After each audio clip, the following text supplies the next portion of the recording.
Hello, I'm Father Márcio, a Divine Word missionary. Today I would like to reflect with you the Gospel of this 29th Sunday in Ordinary Time, which continues to be set in Jerusalem, more precisely in the temple premises. The text we are going to read today is from Matthew chapter 22, verse 15 to 21. The text itself describes the first controversy or dispute with the Pharisees in Jerusalem.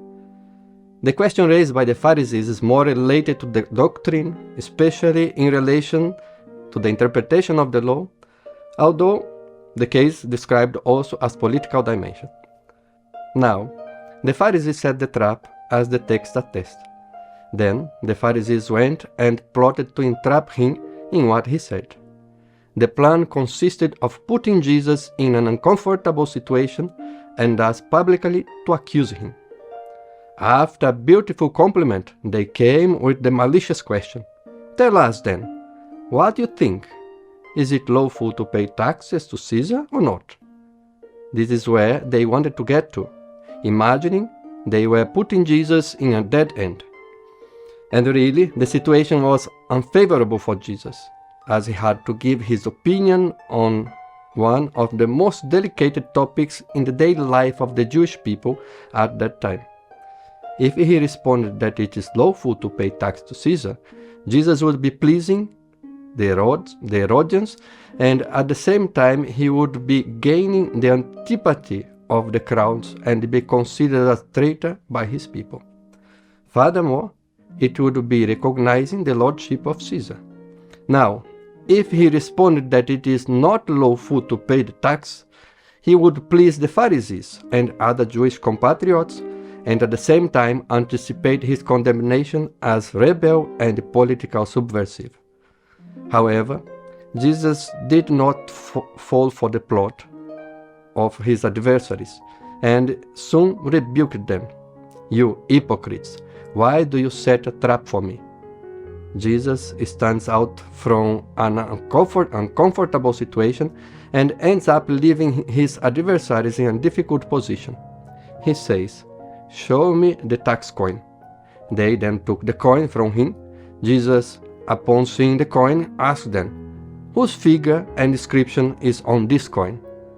They had no other answer than to admit, "From Caesar." Now, the very ones who demonstrate to observe the law with so much faithfulness were the first to transgress it.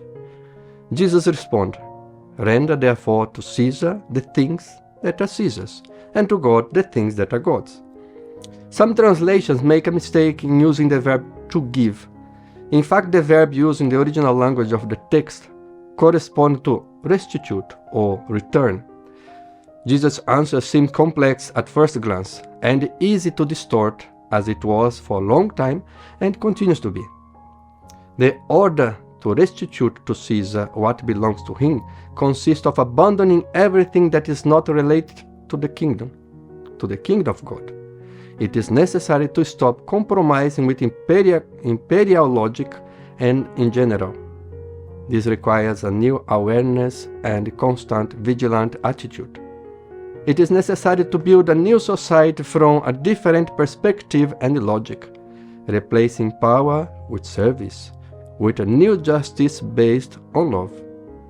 Returning to God what belongs to him is restoring the human being, the unique image of God, to his original dignity. Religion and the Roman Empire had stolen what God did best.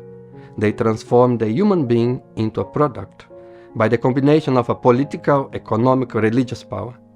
This was a problem denounced by the prophets since the time of Amos, who denounced that the human being had become a product bought or sold for a pair of sandals. The human being who had the image of God must be returned to God. The coin with the figure of Caesar be returned to Caesar, together with all the perverse logic of the empire. The option for the kingdom presented by Jesus becomes increasingly demanding as his life is threatened. The Christian community must position itself in the face of events, eliminating from its base and structures everything that does not belong to the logic of the kingdom. That is, what is not from God. Have a blessed Sunday.